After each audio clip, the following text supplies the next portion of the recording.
Bonjour, mesdames, mesdemoiselles, messieurs. Je m'appelle Christophe. Il m'est arrivé une histoire extraordinaire et c'est la plus grande, la plus importante des nouvelles au monde. J'ai la preuve que la vie existe après la vie.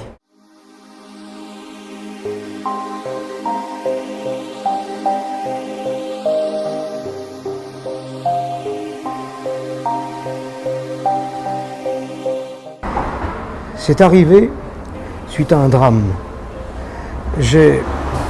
Concernant ma mère, vous savez qu'on porte nos mères aussi sur un piédestal, nos proches. Et on ne plaisante pas avec un cancer du pancréas.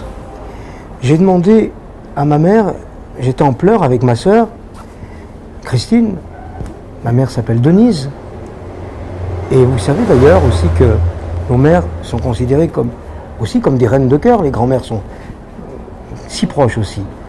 Ça s'est avéré d'ailleurs aussi, ça s'est confirmé par médiumnité. Voilà. Il se trouve que suite à ce drame, et pendant ce drame précisément, j'ai demandé un signe. Et le lendemain, j'ai eu le parfum. J'ai eu le parfum. Et je lui ai dit, fais-moi un signe, aujourd'hui ou après, maintenant ou après précisément. Et j'ai eu le parfum. Quelques jours après, j'ai pris un stylo. Et le stylo, j'ai pris un vieux journal et ça a bougé. Il y a un corps, comme les nôtres, voilà. C'est-à-dire que c'est une question d'atomes. Voyez-vous, par exemple, concernant le livre du docteur Raymond Moody, alors il y a un corps. Là, il se posait des questions. Sommes-nous en présence d'une première preuve de survie de la conscience après la mort du corps? Eh bien, il y a un corps. C'est-à-dire que c'est une question d'atomes.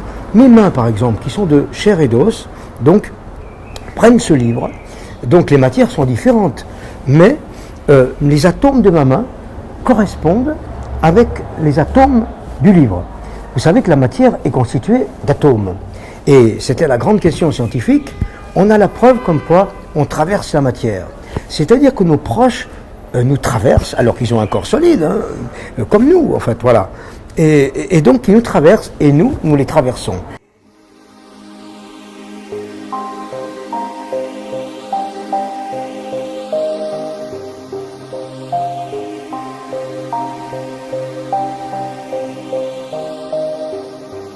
Quand les atomes se reconnaissent, eh bien, on peut se toucher et s'embrasser. Alors, je vais vous donner les codes. Si vous mettez, parce qu'à un moment donné, j'avais le bras comme ça, très, très souple, et à un moment donné, ma mère m'a pris la main. C'est-à-dire que on ressent comme des fourmillements, voyez, et à un moment donné, eh bien, la main s'éloigne ainsi, progressivement. Voilà, c'est tout à fait extraordinaire, jusqu'à former un angle, alors il faut la laisser très souple. Alors, vous pouvez dire par exemple, y a-t-il une personne dans la pièce? Il faut bien imaginer un corps, hein, aussi beau que le vôtre, c'est un corps solide, voilà. Mais les atomes sont différents. C'est comme si une barrière d'air nous empêchait de voir l'autre vie, voilà. C'est une vie dans la vie, c'est extraordinaire. Et quand vous marchez, vous franchissez du solide. On a la preuve que l'on traverse la matière. Et le professeur Gilles de Gênes et le professeur Georges Charpak, qui sont dans le cycle supérieur, puisqu'on est dans le premier, après on va dans le 2, le cycle supérieur, le suivant, eh bien, avaient donc bien raison, et ont raison, parce qu'ils sont vivants. Voilà, on change de cycle, on se dit, mais c'est pas possible, on est vivant, on se touche, on se pince, nos proches viennent nous chercher, on s'embrasse, et tout ceci est vrai.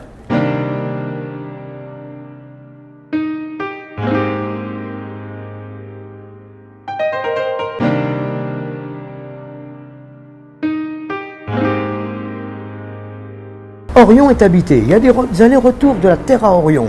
C'est-à-dire, en fait, on change de cycle.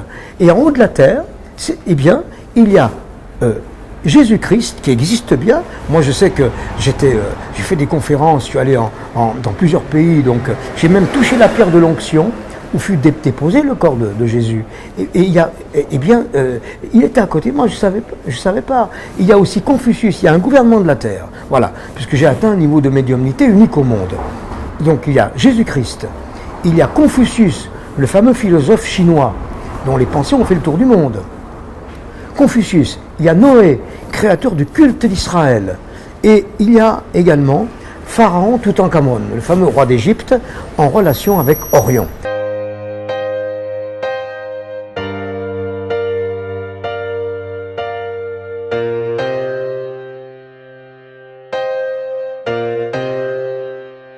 Donc Orion est habité. Regardez sur Internet, il y a la nébuleuse d'Orion, il y a la constellation d'Orion avec les planètes autour, et donc il y a plusieurs soleils, c'est logique puisqu'il y a plusieurs planètes. Voilà. Donc en haut de la Terre, il y a un gouvernement, c'est-à-dire Jésus-Christ, Confucius, Noé et Toutankhamon, le fameux pharaon Toutankhamon, lui aussi en relation avec le roi d'Orion.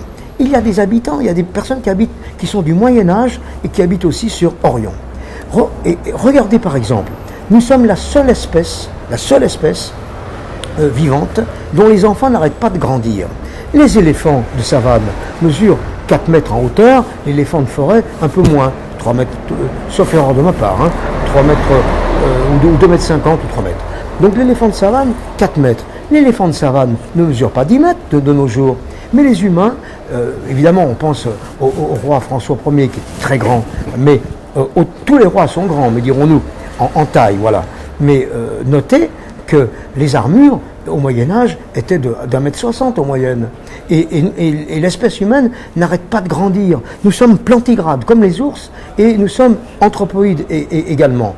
Donc, tout ceci est évidemment très mystérieux à l'origine, et nous en avons donc la confirmation. Moi j'ai vu en haut, au-dessus de la maison de Madame ma mère, qui est aussi la mienne, eh bien des objets volants non identifiés, mais moi je savais que ça venait aussi d'Orion, des êtres lumineux qui sont les premiers habitants d'Orion, et qui ont des formes de lettres de phare de voiture. Regardez bien, parfois le ciel est complètement dégagé dans la nuit, on voit un petit point qui arrive, moi je le vois régulièrement, mais une étoile ne bouge pas.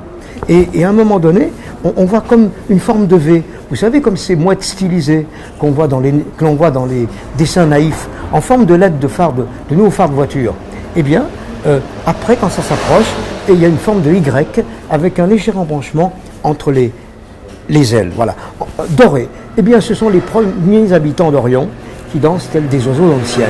Regardez comme un faisan doré est superbe, avec la huppe dorée, l'iris, le plastron rouge, la collerette orange, voilà, avec c'est superbe un faisan doré.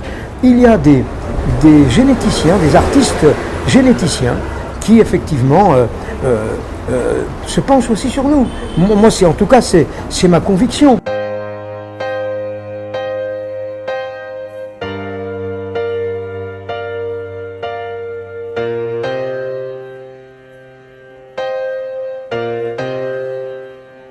On souhaite peut-être me faire taire, je parlerai. Et je dois dire que ce message est très intéressant aussi pour la sécurité de tout le monde et du monde entier, et il faut que le monde entier le sache.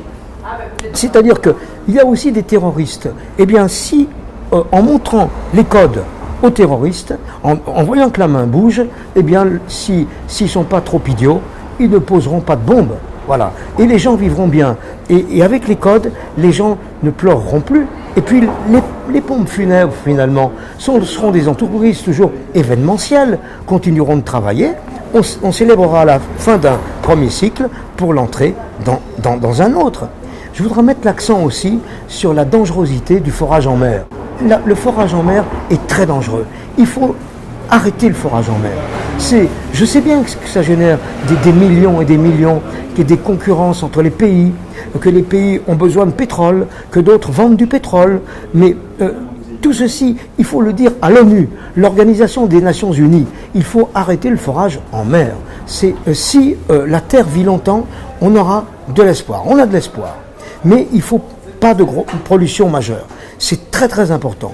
Il ne faut pas de surpopulation. Nous sommes trop nombreux. Je tire le signal d'alarme. Moi, vous savez, j'ai la preuve que la vie existe après la vie. Le professeur Georges Charpak, Gilles de Gênes, professeur aussi, ont trouvé ce mystère de la vie par rapport aux atomes. C'est une question de correspondance d'atomes. Nous avons la preuve que la vie existe après la vie. Merci.